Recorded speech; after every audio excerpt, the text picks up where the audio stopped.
Hi friends, welcome back to my Basic Academy channel.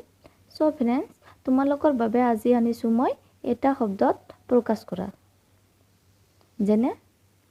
যি ঈশ্বৰক বিশ্বাস কৰে আস্তিক, যি ঈশ্বৰক বিশ্বাস নকৰে নাস্তিক। বিহুৰ আগদিনা উৰুকা, ধান থোৱা ঘৰ ভঁৰাল, স্বামী মৰা তিৰোতা বিধৱা, দুটা চকুৰে নেদেখা অন্ধ, ধান ৰোৱা তিৰোতা ৰোৱানী, পি খোৱা বস্তু পে, গৰু বন্ধা ঘৰ গোহালি,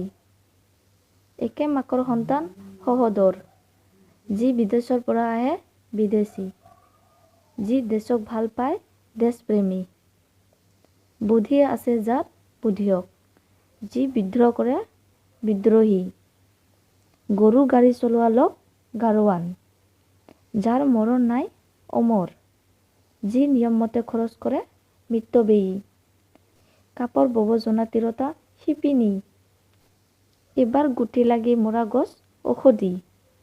গছত উঠিবলৈ ব্যৱহাৰ কৰা সঁজুলি জখলা, একে শ্ৰেণীত পৰা সহপাঠী, যি আনৰ অধীন পৰাধীন, যি মাটি ফুটি ওলায় উদ্ভিদ,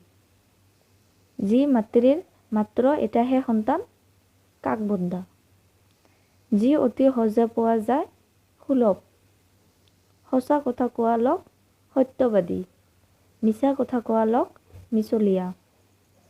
লোকক দেখি পিছে পিছে যোৱা অনুসৰণ, যি কণীৰ পৰা উপজে অণ্ডজ,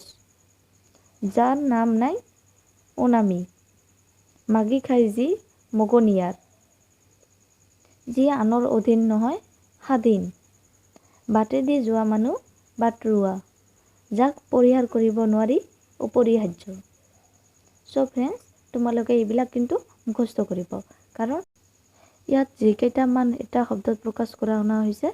এইবিলাক কিন্তু SLC পৰীক্ষাত অহা সম্ভৱ আছে। চ' তোমালোকে এইবিলাক কিন্তু মুখস্থ কৰিব, কাৰণ SLC পৰীক্ষাত আহিলে এইবিলাকৰ ভিতৰৰ পৰাই আহিব। চ' তোমালোকে ভিডিঅ'টো চাই ভাল লাগিলে লাইক কমেণ্ট শ্বেয়াৰ কৰিব, আৰু যিবিলাকে ছাবস্ক্ৰাইব কৰা নাই তেওঁলোকে মোৰ চেনেলটো ছাবস্ক্ৰাইব কৰি দিব আৰু কাষত থকা বেল আইকনটো বজাই দিব।